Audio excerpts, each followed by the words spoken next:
This week on the podcast, can I eat spinach on a low oxalate diet?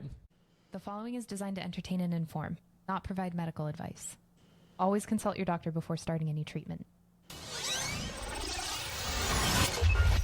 Spire.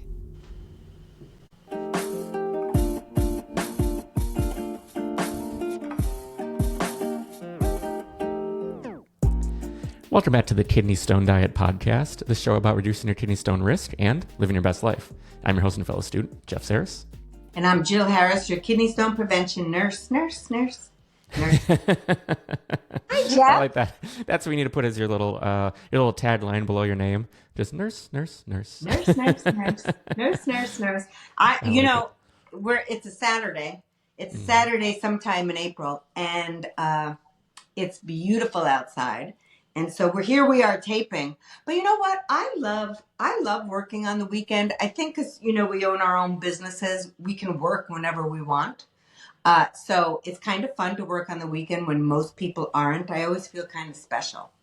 I don't know why. I mean, it's kind of silly, but I do. Oh, go ahead. What were we? And I think that plays to the exact mirror image of it too, because going out and doing things during the week versus the weekend is always so much more satisfying. I don't know why. Because you feel like you're playing hooky, and also, living in a city, it's less busy, so you could do errands. It's just easier. It's just easier moving around in a highly populated place, right? So yeah, it's amazing. Last night I went to an art opening. And it was, I love my art, right? So I just love looking at what creatives are doing in the world, all over the country, all over the international people were flown in. It was a lot of fun. That's really cool. Wonderful. Yeah. And I heard you're going to Italy. Go ahead. Yeah, we're going on Monday. I was going to say you can kind of see some of your art behind you, but yeah, like your place is just like filled with like awesome, beautiful pieces that you've found. And it's not that it's famous pieces. It's like these are things that you've found just in your travels, and you're just going around and spotting it, which I really like. It's curated by you, which makes it so much more special than this is the that piece, Yes, I get. So after I was sick, I was never somebody that cared about art. Not that I didn't care, it just wasn't on my radar, Also, I owned homes, and I hated putting nails in my walls. I mean, honestly, that's why I'm like, I don't want to, because I'm always buying and then selling, buying. And now I live in an apartment, and my landlord's not going to be happy. There are nails all over my wall. But, after I got sick, I was like, I want to wake up and see things on my walls that bring me happiness. So a lot of patients, because they've seen in pictures, they're like, you have a lot of weird art up. Like, it's all different. Like there's different themes in my bedroom, in my bathroom. It's all different kind of crazy art. And a lot of animation. There's a lot of different things. And so people are like, why do you choose the pieces you do? And if I can envision myself looking at it every morning and feeling joy, it's going on my wall. That's how I do it. And so it just, I don't know what to tell you. It just brings me so much joy. So it's not like this stuff is expensive, but, local artists, I'm always really interested in that, local pieces. And so it has brought me so much joy. And I know people are like, we don't care about your art and joy. We want to talk about spinach. Okay. But yeah, like I can totally relate to that too, because like completely at the edge of the frame on the wall back here, you can't see it because it's just like it's out of focus, but there's a piece from a photographer that I just love. His name's Jeremy Cowart. He's done like famous people and things, but he did this entire series where he took pieces of like famous people, like photos he's taken in the past, and he calls these block queens. So he takes eyes, he takes a face, he takes a background, he takes all these different things and makes a completely new, really artistic representation of like a person that doesn't and couldn't exist. Just like different eyes, different mouths. Yes. But it's so cool. And he did a digital version, and then I ended up printing it, but his digital version will expand so you can do this and see the layers separately. It's brilliant. It's just something that I don't know. I see it every day and I just love it on the wall. It just, I don't know. It makes me happy. That's how you pick art. And, Hmm. a lot of people will say, well, I feel like I don't know about it. You just pick it because it makes your heart feel happy, right? Hmm. And again, envision yourself waking up. So there's sometimes I'm like, I look at something and I'm like, do I want to see this every day? Yeah. No, then I'm not buying it, right? But if it just grabs me, I'm actually pretty quick. I know what I like. Hmm. So it's just a wonderful thing. It's kind of like theater to me. Because even if the play wasn't that great, the fact that somebody was on stage live and performed for me, for an audience, I feel so privileged. And when somebody makes art, it's coming just from this creativity from their brain, and now I get to have it. I just feel so privileged that I get that. You know what I mean? Hmm. So yeah, it makes me so very happy. So uh, at this art show last night, there were just so many really interesting pieces, and just talking to the artists, and it was amazing. Just doesn't Nice. even cost $20. There's a whole night of really just joy and enjoyment. So Uh-huh. Yeah, loved there's it, loved it. so many awesome things like that are outside of the norm. Like not just Yes, going out to drink or going to a movie. Like those things right. are fun, but it's like when you get that novel experience, it means so much more sometimes. Oh my God. And it's so inspiring. And I don't know, it just fills me up. I just love it. And, now that Nate's going to NYU, I mean, Hmm. all the art and all the crazy stuff there. I mean, oh, that's going to be so amazing. And one of the artists that I bought a couple pieces from last night, he's based in New York. So I'm like, oh, I will be visiting you there. Don't you worry Nice. about it. So yeah, really exciting. That's Oh, my that's life awesome. right now. Yeah, it Oh is. yeah. But yeah, so should we dive right into spinach? We realized, like, we talked about spinach a lot. We talk about oxalate, but we don't really have something specifically dedicated to spinach itself. So before we started, we were just sort of like, oh yeah, why don't we start there today? I mean, the number one thing is always spinach. Jill, I Mm-hmm. can't have spinach anymore. So there are two things that I take away. And then everything else is back on your tables, folks, is spinach and almonds. Those are the two things I take away. Spinach, because on the Harvard list, cooked spinach, which winds up being about a half a cup. A half a cup cooked is 755 milligrams of spinach. And so the deal is nobody's having half a cup. Who the nobody's getting spinach.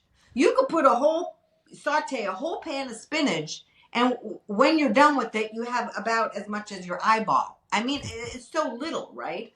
So the reason we can't just blame spinach, folks, too, on, you made a stone because of just spinach. If you had a spinach salad once a week, would you have gotten a kidney stone? Question mark. If you had gotten calcium, if you were getting your calcium needs met every week or every day, would you have gotten a kidney stone by eating that one spinach salad once a week? Probably not. What I hear all day long, in the kidney stone prevention course, in the private calls, in my group calls, Jill, I was eating spinach every single day. I got diabetes. I was told to eat some almonds. Spinach is great. I was drinking spinach smoothies. Spinach, spinach, spinach. It is because people overate spinach. That's the problem, along with getting absolutely no calcium. So because spinach is so high in oxalate, for such a small amount, I take it off the table. Because the oxalate, we give the goal of 100 milligrams of oxalate a day. We want you to stay under 100 milligrams. That's the goal in the kidney stone diet goals. So, I mean, half a cup of spinach is almost 800 milligrams of oxalate. That's off, right? So that's the issue. I'm always careful about saying this publicly. If you ate a spinach salad once a month, are you all going to get kidney stones? Most likely not. But I don't know of one kidney stone former that's going to do that because they're so petrified of ever getting another kidney stone again. So I just take it off. I just take it off people's menu. I take almonds off their menu. And that's how we roll. Remember, 100 milligrams of oxalate or less a day. Get your calcium needs met every single day. For men and women, 1,000 milligrams of calcium a day. If you're a woman who no longer gets her period, up to 1,200 milligrams of calcium a day. This helps lower urine oxalate too. So that's the story. I take spinach away. It's just too high in oxalate. Why chance anything?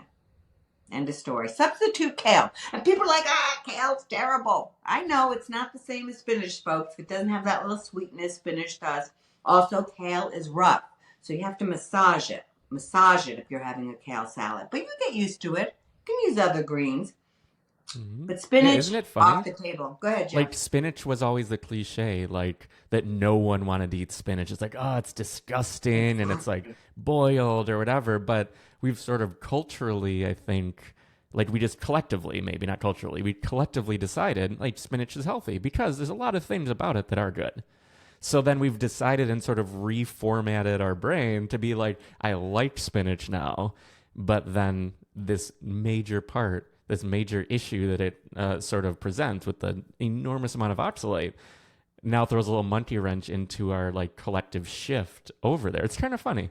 It's, it's very interesting, and it's a very good point, Jeff. You're absolutely right. I remember back in the day watching Popeye cartoons, and every time he was eating spinach, all the kids were like, oh, that's disgusting, But yes, I mean, it has become such a cultural, I do think it's a cultural thing. Our culture, it's very common. If you Google green smoothies, spinach is going to be the star in each one of those smoothies. Absolutely.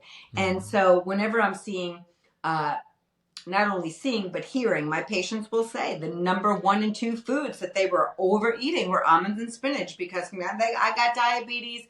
My dietitian said, and nothing against dietitians, of course, but what we healthcare professionals tell a patient, you got to be really specific because, maybe somebody says, have spinach, have almonds. Well, human beings take that to a whole new level and they overeat it because if something's healthy, if I eat more of it, that's going to be even more health. Well, not in the kidney stone world. So I'm always talking about eating a wide variety of foods. Don't eat the same foods over and over every day.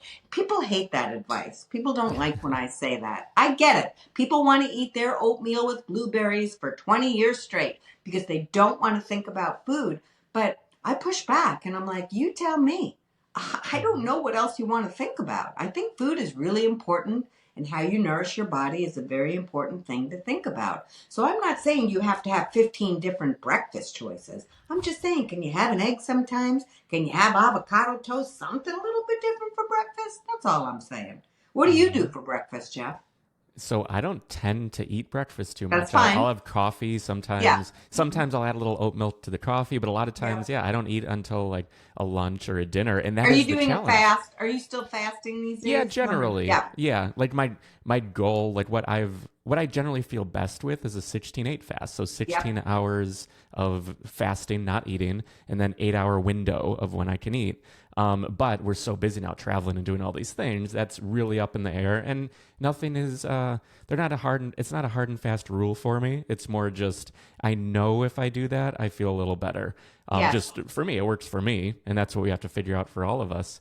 And like, that's really the thing, having the same thing all the time, it's one more decision that we can pull away. It's like on this show, I have been wearing this shirt for not this exact one, I have like 5 of them, but I've been wearing this simple black tee on almost every single episode because that's an area where I decided I don't want decisions. I want to take it away from there.